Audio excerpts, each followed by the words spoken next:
Joe Flacco last night leads the Bengals to victory, and then we get Cincinnati fans coming back up like they did to start the show with cheers like this. Dear football gods, please help me. Help me. Please, football gods. I don't want to relive that again. Oh, man, are you kidding? I believe You kidding me? I think they forsake Cleveland a long time ago. I believe we got to find other ones. I believe I must have pushed all my chips in for high school football, or maybe for the Buckeyes to win by 28 every weekend. What a disaster. What a disaster this is right now. Everybody's upset. Everybody. We all watched Joe Flacco last night. And I'm going to be honest, I was rooting for him. Of course I want him. I get it. I'm haunted by the whole, we got to see what the rookies look like this year. Do we? When the AFC North is a mess, and this could have been a year, pick up one more wide receiver, use the running game. I don't even know this thought process between the head coach and the general manager and the owner and then the Wizard of Oz, who's somewhere in San Diego. I just don't get it. I'm so confused. I want to care. Every ounce of Browns passion that is inside of me is in turmoil right now. Because once again, we walk down the road of regret.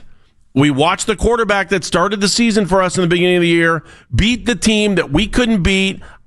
We got a defense that can win games for us. We have an offense that's an absolute mess. And we have a front office that makes us wonder, hey, if we don't win on Sunday, are we looking for a new head coach on Monday? Help me. Help me with the confusion, because I know I'm not alone. And I know you're the little kid that probably was out there like me, hoping for a guy like Bernie Kosar when we were kids, or hoping for anything in the last 40 years at quarterback. And now we sit here trying to figure it all out again. We were this close at one point. They get one first down against Kansas City a couple years ago, and everything changes. But all of a sudden, we had to go out and try to throw away 3 first-round picks, a couple extra picks, and bring in a quarterback that did nothing for us, who told us he didn't want to come here. And now we sit, and we're here on a Friday, and it feels like a Browns therapy Friday, because the Bengals came back to win. Evan McPherson, does anybody ever worry when Evan McPherson tries to kick a field goal? No. Our special teams have been a joke all year. Every week there's a problem with special teams. And I get it. I understand it. And the Schmidt story, I get it. And I understand it. But that's not the only part of the special teams that's killing us right now. And I'm sitting here arguing about special teams right now when we don't even have a quarterback. Jeff's not here. That's why I was able to talk for at least 5 minutes. It's Baskin and Phelps. I'm Andy Baskin. He's Dan Manigan. Hi, Dan. How are you? All this turmoil going on in my head. Get it out. It's better to get this out than to keep it locked in and all of a sudden you're screaming at a tree. I'd rather you do this than start yelling at foliage. What do you want to do? You want to sit here and do what every other guy in town has done, complain about your captain on defense and explain and think that that's the reason there's an issue right here? This is ridiculous. I mean, we did that months ago, and I'm sitting here watching. All the national media is blowing that up. Look, I'm not going to sit here and complain about the defense. Well, they gave up one bad drive 2 games ago, and you know what? They get a little bit of slack. Again, yelling right now about the defense. I understand there are concerns when it comes to the Browns' defense. Okay, fine. Yelling about the defense right now is the equivalent of your house burning down and you're watching it and you hit your kid and go, I told you to put those dishes in the dishwasher. Why didn't you put the dishes in the dishwasher? And it's like, yeah, okay, this is a problem, but this isn't the primary overhanging problem. You're focusing on something that is not important at this time. What you saw last night of Joe Flacco was what happens when you have a quarterback who gets the ball out quickly to hide an offensive line that is not good. If you go back and watch that game, every single throw, 3 steps out, 5 steps out, 7 steps out. There wasn't any floating around in the back. There wasn't anything like that. It was, this is the purpose. This is what we're doing. We're going to go fast. And the highlights of having Jamar Chase and T. Higgins. Let's not lie to ourselves for a minute. There's a reason why Jamar Chase had I think he might have had 20 targets in that game, which is a really smart game plan. Hey, throw the ball to the guy who's good. What a baffling concept. Is there any more of a punch in the stomach than listening to those folks in Cincinnati? Yes. The crowd of Bengals fans. 33-31 victory over the Steelers. And if you can't hear it, the crowd is saying, "Thank you, Cleveland." I want to barf. It just makes me ill. How many times are we going to downgrade at quarterback? And it's no offense to Gabriel. Look, he's had 2 starts. I want him to be amazing. I want Sanders to be amazing. I'm not going to judge these 2 kids, man. They were playing college football. Maybe they're not kids, but they were playing college football less than a year ago. Am I going to really be super mad at them? No. I'm befuddled because we go down this road constantly. Hoyer to Manziel. Stupid. It was stupid. Does anybody remember the Thursday night where they said pay the man? Oh, who was the guy that said that?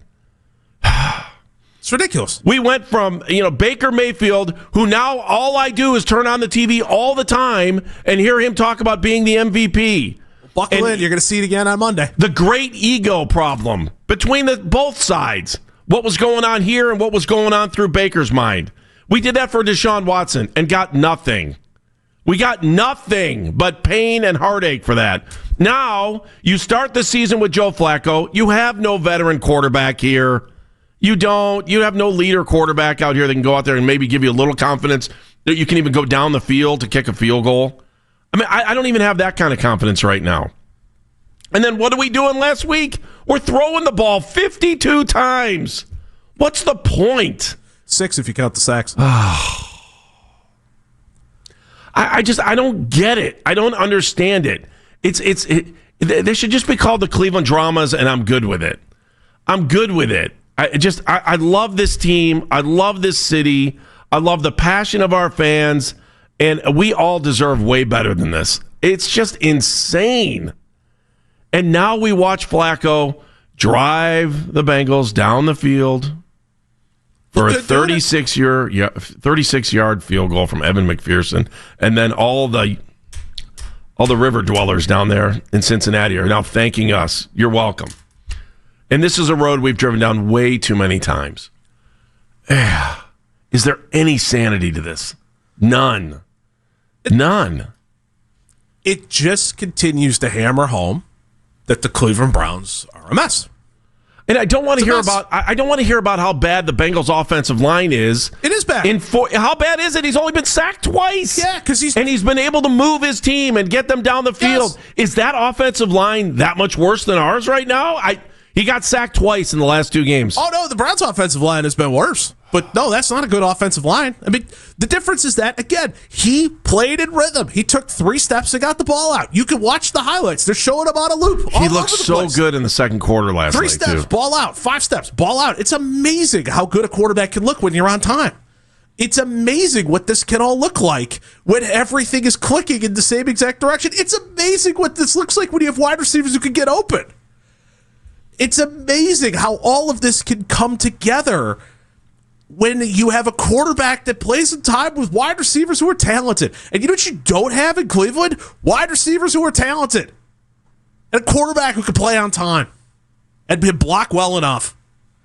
I mean, this is the problem. You watched it in front of you. You saw a quarterback who looked like his brain was moving faster than his body when he played for your team. Go to another team with better weapons and maybe a little bit better offensive line. Not much better. I still wouldn't call that offensive line good. There's a reason why, Joe Flacco is in the position that he's in or not Joe Flacco, good golly, Joe Burrow's in the position that he is in right now. It's not that much better. It's a reason why all of a sudden it can click in together. It turns out you have to have talent around the quarterback, too. We only have one wide receiver with any experience. Let's be honest. I mean, we have one, and he's got to hang on to the football. That's all there is to it. And he's not good. I'm sorry. Jerry Jeudy he might be the most frustrating player on this team. I understand why they traded for him. I still have no idea why they paid him. It's baffling that they handed that guy that contract. I do not get it for the life of me. All right, my head is spinning. I know yours is, too. I know it feels like a Browns Therapy Friday, because it does. I don't know how it doesn't. We just watched Joe Flacco go to Cincinnati and beat the Steelers, the team we couldn't beat over the weekend. We just watched this last night, and he looked like the Joe Flacco who threw for 300 yards for us for that little period of time, and we had the opportunity to do that. We all allowed to take the mouthwash bottle and pour it in our coffee today? It's the contents of it just to help along the way. Brian Anderson's going to join us at 11:20 today. Talk to him about baseball. I know he wants to talk about the Browns. Tim May is also going to join us today. The Tim May podcast. I can't wait to talk about Ohio State. I would. I'm telling you a million times over. I would rather talk about high school football and a 12-team playoff than what we're talking about with the Browns right now. Because my head is spinning because we keep walking down the same road. The wheel of regression, regret, whatever you want to call it at the quarterback spot is ridiculous. It's ridiculous. And I'm not saying Flacco was the savior this year, but look at the standings in the AFC North right now and tell me that if we had a clear mind, that maybe the Browns might still be around in this thing. I don't know. Maybe they are. It is still kind of muddled. I have a sense of optimism too, because the Bengals won yesterday. They muddied the waters for the North to give you an opportunity.